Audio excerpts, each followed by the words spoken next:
या गोष्टी होतात तर मग सामान्य या माझ्या आई बहिणींचं काय? डॉक्टर शासकीय रुग्णालयामधली डॉक्टरांसोबत असं होतं तर इथं पुण्याला काय दिसत नाहीये. आणि अमरावती जिल्ह्याचं तर नाटकच वेगळं आहे. दिवसभर नाटक करतात, गोंधळ करतात. अरे पण तुम्ही ज्यांच्यासोबत राज्यामध्ये बसता ते लोक बघत नाहीये. महिलांची सुरक्षा डबघाईच झालेली आहे.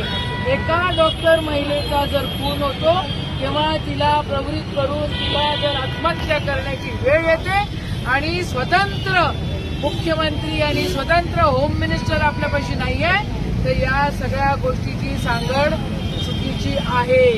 या सगळ्या गोष्टी थांबल्या पाहिजे. स्वतंत्र होम मिनिस्टर इथं झाले पाहिजे. मुख्यमंत्र्याचा कारभार खूप होतो. मुख्यमंत्र्याला होम मिनिस्ट्रीकडे लक्ष द्यायला वेळ भेटत नाही आणि मुख्यमंत्र्यांचे चमचे हे यशोदानगरमध्ये राहणारे हे फक्त चिल्लर गोष्टीचा राजकारणामध्ये सुखी असतात.